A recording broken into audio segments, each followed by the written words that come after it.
Dios bendiga a todos, bienvenidos a un nuevo análisis. El día de hoy vamos a estar analizando un poco de lo que es la vida de José. Hace 2 semanas atrás hice un análisis de lo que es de la vida de José cuando estaba en Egipto y lo que pasó entre él y la esposa de Potifar. Así que lo recomiendo mucho, pero el día de hoy me voy a enfocar en lo que es parte de lo que es la vida de él. Dice la palabra en el libro de Génesis, capítulo 37, de que José fue engendrado por Jacob cuando él era viejo. Por consiguiente, había un cierto aprecio especial hacia José, que no era el mismo hacia sus otros hermanos. Y esto llevó a sus hermanos a tener celos, a tener envidia a José por ser el preferido de su padre.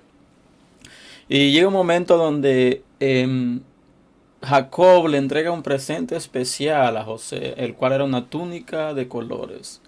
Y esto comenzó a enfurecer más y más a sus hermanos, a tenerle más envidia.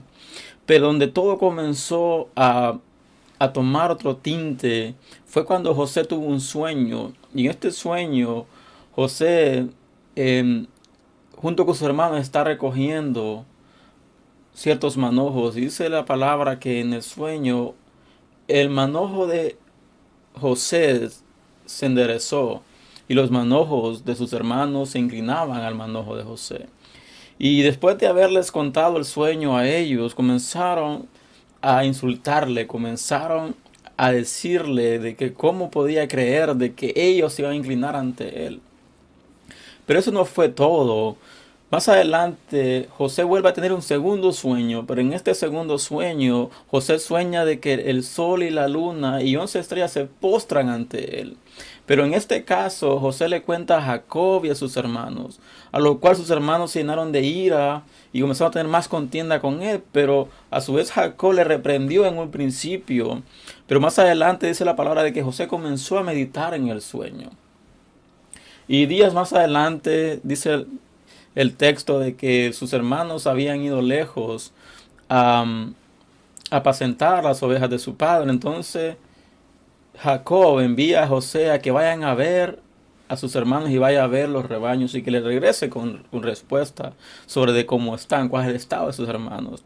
Y más adelante vemos de que José va en búsqueda de sus hermanos y sus hermanos, al ver de que él se acercaba a lo lejos, comenzaron a conspirar, comenzaron a idear un plan para matarle y de echarle en una cisterna de agua que en ese momento se encontraba vacía. Pero el hermano de ellos, Rubén, dice que comenzó a persuadirles de que no hicieran eso. Pero Rubén en el fondo lo que quería era de una u otra manera hacer llegar a José de regreso con su padre.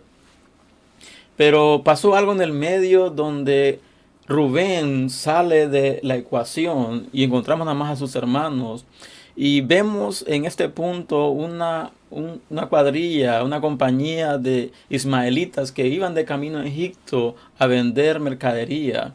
Entonces ellos comienzan a idear de venderle. Y Judas, el hermano de José, idea de que no le maten, que mejor le vendan a esta cuadrilla como esclavo. Y el precio de que esta cuadrilla pagó por José fueron 20 monedas de plata.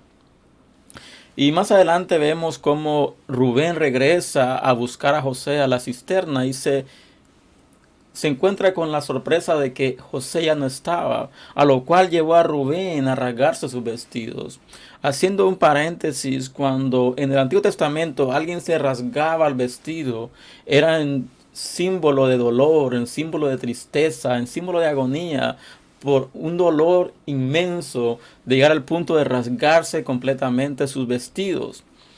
Y vemos en la Biblia muchos ejemplos de eso cuando los hombres rasgaban sus vestidos en símbolo de dolor. Y pasa lo siguiente, pasa de que al ver de que José no estaba en la cisterna, él comienza a hablar con sus hermanos y sus hermanos comienzan a idear un plan de que de tomar lo que es la túnica de José y tomar un cabrillo de la manada para degollarlo y con la sangre teñir la túnica de José y así llegar de su padre y decirle de que un animal, una bestia, había degollado a su hermano. Y esto me lleva a un punto donde si nosotros traemos esta situación al día de hoy, vemos que no es nada nuevo ver contiendas entre hermanos, pero las contiendas que por lo general hay son por bienes materiales. Pero en este caso había una contienda por afecto, por el afecto de su padre. El envidia, el enojo de sus hermanos era por el trato que José tenía especial de parte de su padre, que ellos no tenían. Pero si vamos a la parte espiritual, podemos ver cómo en este tiempo hay hermanos en Cristo matando a otros hermanos. Hay hermanos hiriendo a otros hermanos, teniendo riñas, teniendo disputas, pero no tanto por cosas materiales, no tanto por el afecto de un padre, sino por otras cosas de que muchas veces no vienen ni al caso. Y vemos contiendas continuas entre hermanos, repito, en la parte espiritual. Así que en el caso de José, tuvo una adolescencia fuerte, una adolescencia bastante grave, donde nada más escuchaba insultos de sus hermanos. Me imagino de que había muchas veces de que José sufrió maltrato físico, verbal, emocional de parte de su padre. Imagínese un joven de 17 años viviendo ese tormento de parte de sus hermanos por el sentido hecho de ser el preferido de su padre.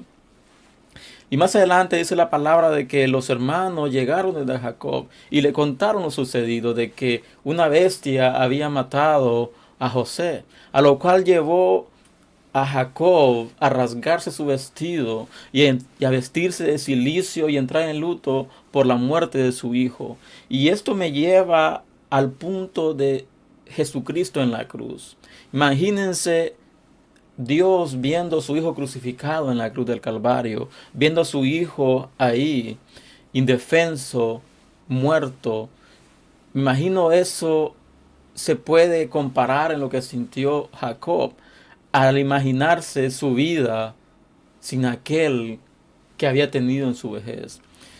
Imaginar su vida sin José, sin el preferido, sin el que él amaba, él quería, el que Dios, la bendición que él obtuvo de parte de Dios en su vejez. Pero todos sabemos el propósito que Dios tenía en la vida de José. Todos sabemos el propósito que Dios tenía en el pueblo de Israel. Sabemos que había una promesa de parte de Dios para Abraham, lo cual era crear una gran nación.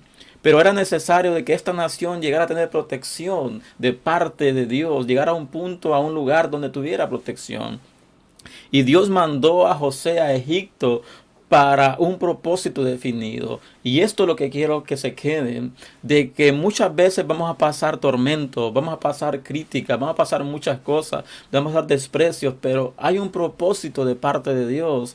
Y tal vez José en un principio no podía entender cuál era el propósito de parte de Dios para su vida, pero al final, cuando él estaba en Egipto y pasó lo que había pasado, donde él se convirtió en el que proveería más adelante en un futuro, y más adelante vemos la historia donde a la verdad sus hermanos y su padre mismo se postra ante José.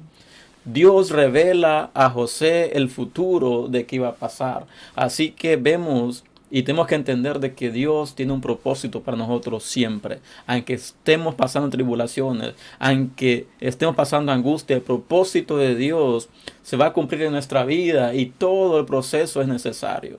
Así que les invito a compartir este video, les invito a que se suscriban a mi canal y si quieren que trate algún tema específico, déjenlo saber en los comentarios y les espero el fin de semana y que Dios les bendiga.